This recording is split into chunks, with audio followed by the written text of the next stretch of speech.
मुगलिया काल में बनाए गए दुनिया के 7वें अजूबे ताजमहल को लेकर इलाहाबाद हाई कोर्ट में एक याचिका दायर की गई है। हालांकि उस याचिका को हाई कोर्ट ने खारिज कर दिया है, लेकिन सवाल ये उठता है कि जिस पक्ष ने वो याचिका दायर करी थी उस पक्ष का ये कहना है कि ये जो ताजमहल मेरे ठीक पीछे आप देख रहे हैं, यानी कि दुनिया का 7वां अजूबा और ये आगरा में स्थित है, ये वही ताजमहल है और उसके ठीक सामने हम खड़े हुए हैं, जिसको लेकर एक याचिका दायर की गई है। और याचिकाकर्ता का यह कहना है कि यहां पर पहले भगवान शिव का मंदिर हुआ करता था और उस मंदिर के राज जो हैं वो इस ताजमहल के अंदर 22 कमरे जो बंद हैं उन कमरों में छुपे हुए हैं। हालांकि हाई कोर्ट ने उस याचिका को खारिज कर दिया है, लेकिन मैं इस वक्त ताजमहल के ठीक सामने हूं और जो कुछ ज्ञानी लोग हैं, जो जानकार हैं, उनसे मैं बात करने आया हूं। और समाज के ये परिचित लोग हैं और आगरा के आसपास के ही ये लोग हैं जो सालों से आगरा में रहते हैं और आखिर क्या सोचते हैं कि 22 कमरों के इस राज को लेकर यहाँ के लोगों की क्या राय है। क्या कहेंगे कि याचिकाकर्ता ने याचिका दायर करी कि भाई 22 कमरे खोले जाएं, उस 22 कमरों में आखिर ऐसा है क्या जिनको बंद किया हुआ है सालों से। उन 22 कमरों का राज, उन 22 कमरों की हकीकत देश दुनिया के सामने आनी चाहिए। बिल्कुल आनी चाहिए, क्योंकि जो हमें लगता है, अगर हम देखें तो प्रोफेसर पुरुषोत्तम नागेश ओक करके थे, उन्होंने भी अपनी एक पुस्तक लिखी थी जिसमें उन्होंने बताया है कि ताजमहल इज़ द टेम्पल है ये, और एक टेम्पल के उसमें उन्होंने किताब लिखी है। यदि आप उस किताब को पढ़ते हैं तो उसमें सारे साक्ष्य दिए हैं, उससे लगता है कि नहीं ये एक हिंदू मंदिर ही था। और वैसे भी हम यदि देखें जो ताजमहल है, यदि किसी की कब्र होती है तो कब्र में सिर्फ कब्र बना होता है, दूसरा उसमें कहते हैं कि सुपुर्दे खाक किया जाता है जो व्यक्ति जिसको हम दफन करते हैं। लेकिन मुमताज़ की कब्र के नीचे एक और कब्र है जिससे मुमताज़ तो कभी सुपुर्दे खाक नहीं हुई, और दूसरा नौकरानी की कब्र है या और भी जो रिश्तेदारों की कब्रें हैं वो यहाँ बनी है। ताजमहल जैसे है तो महल शब्द यदि हम बोलें तो वो ताजमहल जो शब्द है वो एक शब्द ऐसा है जो कि शायद उस उर्दू में नहीं आता है। तो ताजमहल शब्द है यदि, तो उसको महल क्यों दिया गया? यदि वो कब्रिस्तान था, कब्र थी, तो कब्र के हिसाब से उसको नाम देना चाहिए था। दूसरा, इतने सारे कमरे एक महल में ही होते हैं तो इससे साफ पता चलता है कि या तो ये मंदिर था और मंदिर के एरिया में आसपास ऐसे महल थे। दूसरा, इसमें एक म्यूजिक रूम भी है जो क्या जो कब्र में जो लोग सोए थे क्या उनको गाना सुनाने के लिए ये था। तो बहुत सारी चीज़ें ऐसी हैं, कलश बना हुआ है, कब्र के ऊपर ओम का निशान है, बहुत सारे ऐसे साक्ष्य हैं जो कि बताते हैं कि ये एक मंदिर है। तो हम यही चाहते हैं कि वो कमरे खुलने चाहिए, उससे राज पता चले।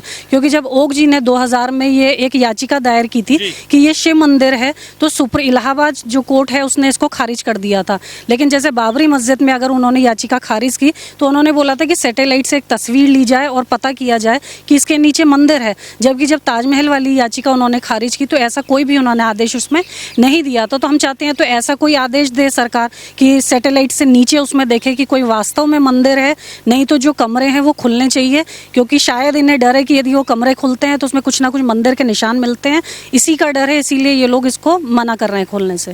क्या कहेंगे कि याचिका तो दायर करी गई, लेकिन एक सुनवाई और चल रही थी जिसका सबसे बड़ा फैसला आज देखने को मिला। काशी यानी कि ज्ञानवापी मस्जिद पर भी फैसला आया। वहाँ पर सीधा ये फैसला आया कि चाहे ताला तोड़ना पड़े, चाहे ताला खोलना पड़े, लेकिन टीम जाएगी, नीचे सर्वे करेगी और जो देश की जो ज्ञानवापी की सच्चाई है वो पूरी दुनिया के सामने आएगी।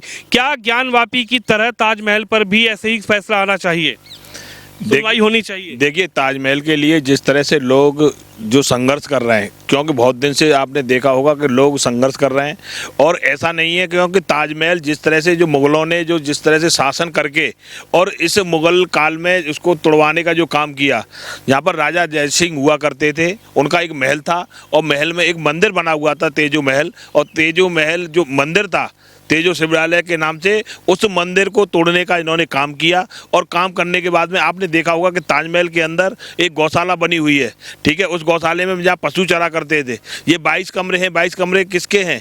क्या इसमें कहीं कब्र में, कहीं मस्जिद में, कहीं भी आपने देखा कि कोई गौशाला है? कहीं पर भी कोई पशुशाला या कोई कुछ है?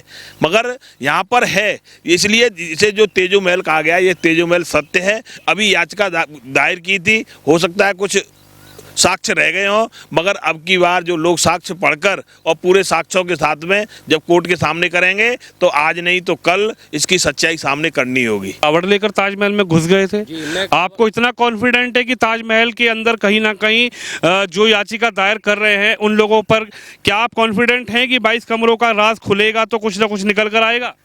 देखिए 22 कमरों को खोला जाए, इसमें शिव जी की मूर्ति है, गणेश जी की मूर्ति है और शिव परिवार है इसके अंदर 22 कमरों के अंदर।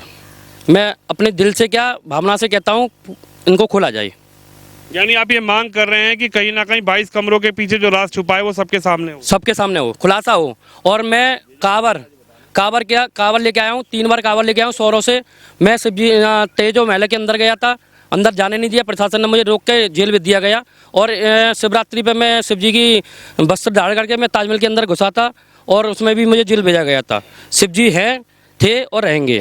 शिव जी हैं, यानी कि आपका तथ्य है कि शिव जी है।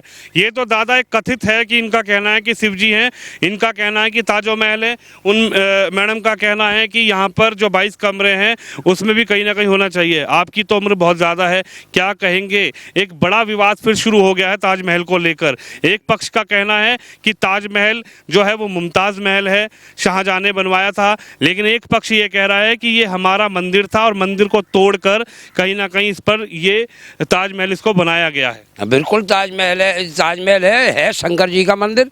लेकिन हम लोगों ने, हमारे पुरखों ने बताया है हमको, हम तो छोटे छोटे से जरा से, लेकिन हमारे पुरखा लोग बताते थे कि ये वास्तविकता ही शंकर भगवान का मंदिर है।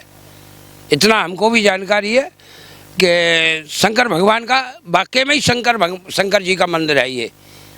बस इससे आगे हमको कोई जानकारी नहीं कहेंगे क्या अब से पहले ये 22 कमरों का राज आपको पता था कि इस ताजमहल के अंदर? मेरे ठीक पीछे मैं कैमरामैन से कहूंगा कि वो ताजमहल दिखाएं।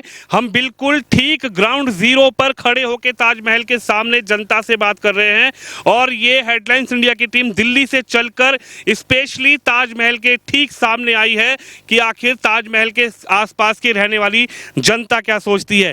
क्या आपको इससे पहले पता था कि यहाँ पर इस ताजमहल के अंदर 22 कमरे भी हैं कहीं ना कहीं नीचे? सुना है, 22 कमरों की सुना है, सब 22 कमरे हैं और शंकर भगवान की ऊपर से बूंदें टपकती थी, बूंद शंकर जी की शिवलिंग के ऊपर गिरती थी।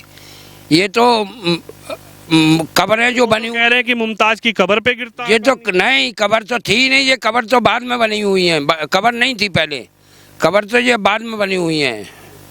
यानी आप चाहते हैं कि 22 कमरे खुलने चाहिए? 22 कमरे खुलने चाहिए और जानकारी लेनी चाहिए, इसकी खुदाई होनी चाहिए, जानकारी लेनी चाहिए गवर्नमेंट को। और इसकी कोई जानकारी नहीं मिल रही है अभी तक और इसको खोज के सब सूचना मिले। खुलासा होना चाहिए। तर्क है, याचिकाकर्ता ने भी एक याचिका डाली थी, उनका भी अपना तर्क है, उनकी भी अपनी दलील है। वो ये कह रहे हैं कि ये जो मेरे ठीक पीछे आप ताजमहल देख रहे हैं, यहाँ पर जो 22 कमरे हैं जब वो खुलेंगे, जब उनको खोला जाएगा तो एक पूरी सच्चाई देश के सामने निकल कर आएगी। उनका ये कहना है कि ये जो ताजमहल आप देख रहे हैं, ये ताजमहल यहाँ पर पहले शिव जी का मंदिर हुआ करता था, लेकिन ये तो जांच का विषय है कि आखिर जो कथित तौर पर इनको कोई शिव मंदिर बता रहा है और कुछ लोगों का कहना है कि ये शाहजहां का महल है जो कि मुमताज की याद में उसने बनाया था। कैमरामैन तुषार के साथ विनोद शर्मा, हेडलाइंस इंडिया के लिए आगरा ताजमहल के ठीक सामने से।